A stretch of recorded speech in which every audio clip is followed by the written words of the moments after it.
Hello, my friends. This is Mark, the Southern Cad Man, the Southern Cadillac Man, coming to you from the front yard. And today I've got a 1988 Cadillac Brougham. This car has 41,000 miles on it. It's light sapphire blue. It was a one family owned car, and this might be the one you've been waiting for. As we all know, these cars have gone way up in price and way up in value, and this one is affordable. Folks, this is a 1988 Cadillac Brougham. This car is all original. It has 41,000 miles on it. It was owned by one family. It came out of Kentucky, and it is a real survivor. Still has the original paint. Of course, the original interior, nothing's been modified or changed. All we've done to it is just brought it back up on her feet, and I will talk about what it took to do that here in just a minute. But it's a very straight car. It's never been in any kind of collisions, and it goes down the road beautifully. Really want to profile the body and show you just how straight this car is. Front to back, sheet metal is all excellent, and it runs like a top. It does have the Olds 307 engine, a very stalwart and reliable drivetrain that Cadillac used throughout the 80s. That's the engine that appeared in cars like the Olds 98, the Buick Park Avenues, the estate wagons, a lot of the Cutlass Supremes, Rivieras, Tornados. It was really the engine you wanted, and unfortunately it took until 1986 for Cadillac to get on board with that, and they started putting them in the Broughams. So they were the best engine you could get during that time period, and thankfully this 88's got that engine. So, as we all know, these cars have gone up a lot in the last couple of years, especially the 90 through 92s. And now we're starting to see, it's not really a different generation, but just a different iteration. The 80s style with the quad headlights are starting to get their respect. And it really is the last fully American classic look of these Cadillacs. Such a handsome face this car has. And they're starting to get up there. They're older, of course. So the really, really nice examples of these are kind of getting scarce. It's always a little tough to film cars during this time of the day because of the shading and the shadowing, but we'll do the best we can, and hopefully you can see what I'm trying to show you. The sheet metal, the lines on this car are just beautiful. Front to back, everywhere. So what have we done to it? Of course, they all need the fillers. So they have been replaced, including the ones behind or under the license plate, the flat one at the bumper, and all painted to match. The ones on the front as well have been replaced. The fender filler, which always goes, and under the headlights, we've taken care of those also. So all new fillers on this car. So no more worries about that. The car was all original. Of course, when I bought it, it had been garaged since new, and the original fillers were kind of in an odd state where they were intact, but incredibly brittle. The first time I washed this car, the fillers fell off. They just came apart. So clearly that was something that needed to be done. It was just the car was sort of stiff and rattly, and basically because the tires were ancient. They were from the 90s, if I recall. I went ahead and put new tires on it. Some of my favorites, the Ironman tires, 225/75 15s. We replaced the rear springs and shocks. I don't know that it necessarily needed the springs looking back on it. I think the air suspension was just wasn't doing the job. But anyway, we did the springs as well, just to give it a good, healthy ride height. Replaced the exhaust system from the catalytic converter back. I replaced the rear brakes, including the hose. I think we did all the hoses. I'm trying to remember. I've had the car for about 2.5 years, and sometimes it's easy to forget everything you've done to them. It's got a new water pump, it's got a new alternator, it's got new belts, it's got ice cold air conditioning running on R12. So that's nice, especially this time of year. It has been fully detailed. It's all the light bulbs, everything like that's been checked out and it works. The interior on the car is beautiful. Dark blue leather, as you can see. As you can look closely, there's no rips. There are no rips, tears, separations, nothing like that. You know, on a car this old, a lot of times you're going to see a punch out around the embroidered wreath where it's been dry. Not the case with this car. Everything's super nice. Armrest has no wear on it really at all. The steering wheel is excellent. Their leather wrap is in great condition. The dash is excellent. There are no cracks. The armrests as well, excellent condition. The carpet is in excellent condition. I have original floor mats. I think, I'm not even sure they're in this car. I think I have them in the house. But you can see just some of the detail on this car. It's held up very well. It was well loved, and there are receipts in there from through the years where maintenance has been performed on the car. But again, as I always point out, look at the interior trim. You see the reflection on the glove box, and the door handle pulls surround, things like that. Very, very nice. And the back seat, obviously, very, very nice as well. Another thing we did to it was replace the headliner. It was sagging down when I first got the car, so that was taken care of pretty early on during the time I've owned it. Very nice car to drive. The vinyl top is excellent. The original elk grain vinyl top is held up very well. I'll try to pan across it here so you can see there are no cracks, there's no dryness or anything like that. Again, I apologize for the shading. It's just there's not really a good place to go right now where I can show you the detail I want to show you. The doors oops. Well, sorry about that. When we started detailing the car, you know, buffing it and everything, one thing we noticed was the original painted pinstripe was kind of in rough shape. It had segmented, come off here and there. And when I tried to install a new pinstripe over it, it kept pulling the original pinstripe off. It just wasn't sticking anymore. So I wound up installing a new stripe, and it went from white to this gold, which was another combination they offered back then. I thought that really looked good. You can see the details. The chrome on this car is nice.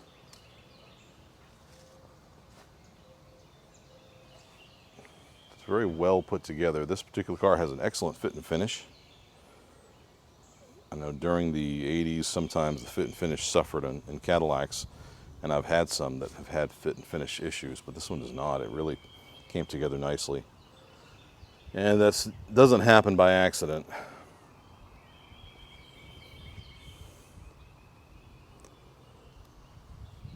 It took a while to line the bumpers back up when we did the fillers. Made sure those gaps were correct and proper. Everything is good there, as you can see. The dealership badge is still intact. And everything on this car is quite tidy.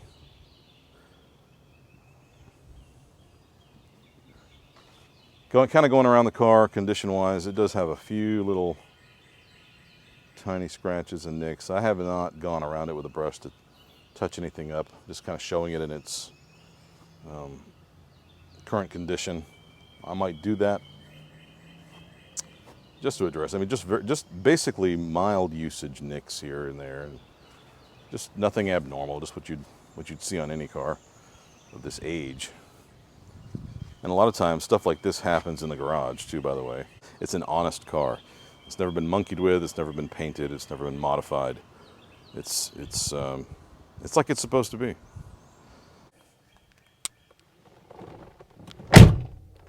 Very tight. The latches The lines on this car are very tight. You can see there 41,000, and that is documented. I've got the paperwork to back that up. The car sat in a garage for a long, long time.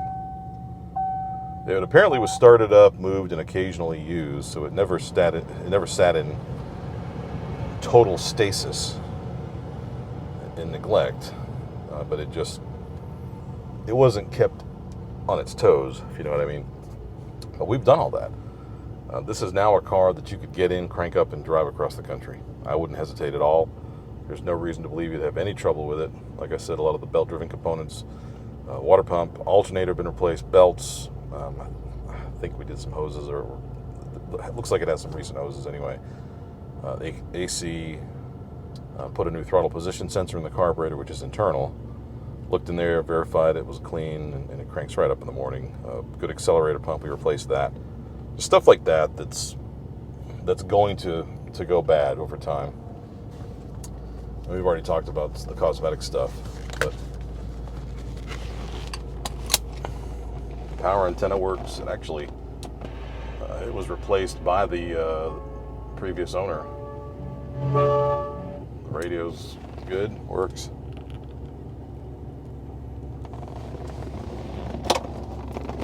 It's got the owner's manual, the hubcap key, all that kind of stuff is in there. And there's a lot of interesting receipts. And something really interesting I want to talk about here when we're going down the road.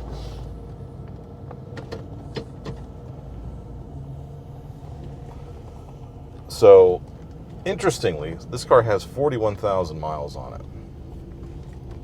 It was actually bought new by a funeral home director in Kentucky. And it was in his own name, him and his wife's name, so they used it. It was a personal car.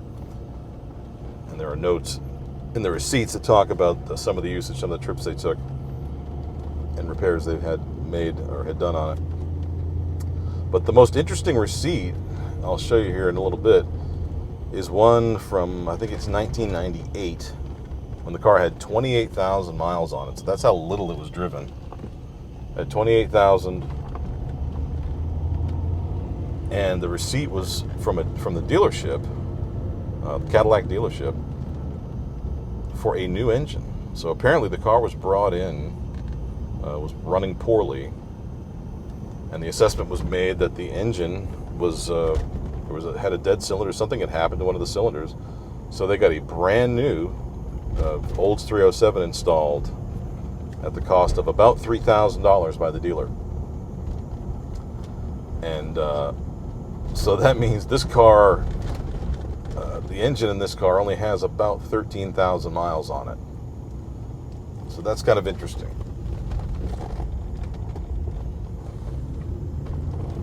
But it has very good power, very good torque. It's a very tight steering car. It's enjoyable to drive. It's comfortable on the road. This is a nice car all around. I'm in the car right, so I can sell it right or affordably. And I don't think it's going to last long. I already have someone interested in it, and we'll see how that goes. But this is a car that anybody would be proud to own, drive, and keep. It certainly has the eyes to take it to car shows and show off. It's a great color. It has the original lacquer paint, and it looks good overall. I will say, anybody who's had these cars knows that the lacquer starts to deteriorate on the top surfaces. So it does have some fading. The worst thing is the hood, and I'll try to show that when we stop again. But there's some modeling and some variegation going on in the hood. So you kind of pick your poison with that situation, because the hood was fairly dull. We got in there and did some wet sanding. Unfortunately, kind of got through a layer or two of the paint, the original paint. It brought back some great shine, but it kind of changed the way the paint looks. However, you don't really see it. You don't see it when you're looking at the car, when you're standing next to the car, when it's going down the road. You don't even see it when you're inside the car. You almost have to get on top of the hood. Okay, now that we're stopped, just wanted to kind of go over the interior in a little more detail. to show you the condition of everything. Starting over here on the door panel, look at the switch plates. The chrome around the controller for the seat and the windows, all that stuff is just excellent. You can see the sheen on the door panel. Not only is it not cracked, but it's not rubbed shiny like you see sometimes. Just a very original, low mileage condition. The leather wrap on the steering wheel is very nice. It's not all twisted. It doesn't have any, cracks that I can see. Maybe just a minor little nick here and there. This is what happens when you wear jewelry, by the way. If you wonder how these little tiny nicks happen. So you might catch it with your ring or something going around a corner. Again, you can see the mileage right at 41,000. But the interior trim, the interior wood grain is all in really good shape. The carpeting in this car is really nice. We've obviously, since it's clean, we put some matting over the top of that. I've got the original floor mats, by the way, too. I don't think I have them in the car, though. Again, we're going to struggle with this lighting, but hopefully you can still see the condition of the leather. Really nice. Right down to the embroidery. Okay, I've scooted over to the passenger side so I can show the driver's seat in more detail. It has just normal wear in, but certainly not worn out. The leather is actually fairly soft. I conditioned it, and it really took to the leather conditioner very well. I recommend Obenauf's in case you're looking for a good product to soften leather. You can see it absorb, like when it comes around to these areas where there are crease lines and it allows for the oils to enter. You can see it just sucks it right in. Very satisfying to know that you're caring for it the right way. I did want to show some of the contents of the glove box here. The original owner's manual, the cover, all of this is very, very nice. And I wanted to specifically show you the engine replacement receipt. Let me find it real quick. Okay, so here it is from Myers Chevrolet Oldsmobile Cadillac in Barberville, Kentucky. These are the notes, if you can read it. Engine miss and runs bad when first starting engine. 62 system test run compression test. Engine has low compression. Remove cylinder heads to check engine. Engine cylinders bad. Replaced engine assembly. So you can see here 307 engine at the cost of $1,765 with all the associated labor. I think it's on the other page. It shows you the total.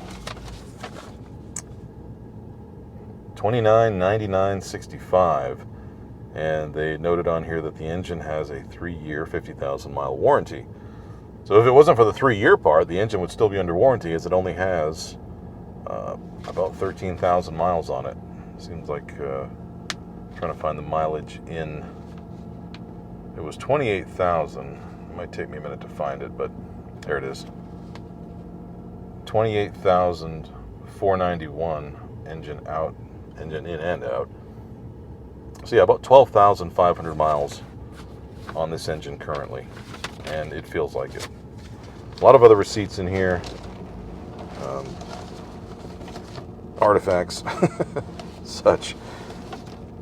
We looked through it all. It's fairly interesting. You start to get a picture of how this car, who owned this car, and how it was used. The car was well respected and very well loved throughout the years. I mean, it takes a lot of commitment to house a car for 30 years.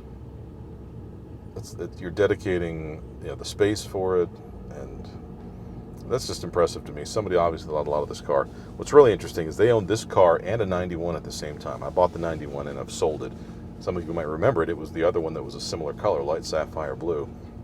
I have pictures of both of these cars sitting side by side in the same garage. So even though they owned that 91, this is the car they sometimes chose to take trips in, which I thought was interesting.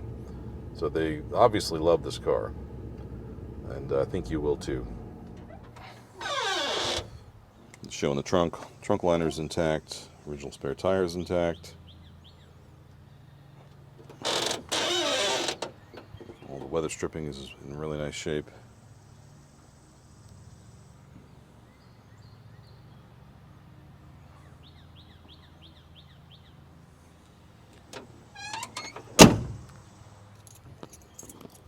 Crank up this 301 so you can hear the engine.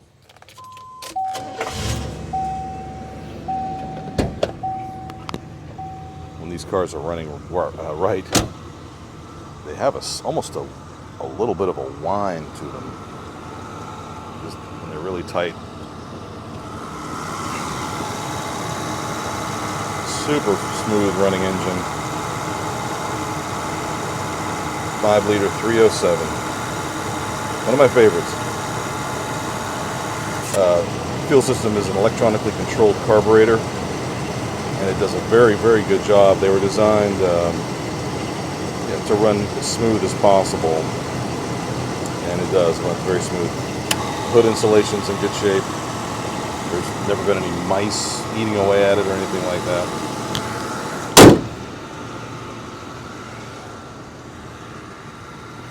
I wanted to get up and show you kind of what I was talking about with the paint on the hood. And I don't know how well it's going to show it, but you can see it kind of has I would say a variegated look in a certain area, right in through here. That's where I've tried to wipe something off of it. And again, it almost, in certain lights, it doesn't even really show. And it's interesting because with the color of the car and the reflection of the sky, your mind's eye is not drawn to that. So I would not even mess with it if it was me. I think the fact that it's original paint outweighs that. But everyone's got their own priorities on that kind of thing, so there are options if you want to address it. But what a handsome car this is. So after hearing myself talk about this car, it almost makes me want to keep it. But nonetheless, I said this might be the one you've been waiting for, and here's why. I'm offering this car up for sale for $11,900. An all-original 41,000 mile Brougham, one family-owned car, $11,900. Don't let this one get away. Give me a call, 919-948-5980, or hit me up at thebrohamcenter@gmail.com. And let's talk about how to get this car into your collection. I don't think you'll regret it.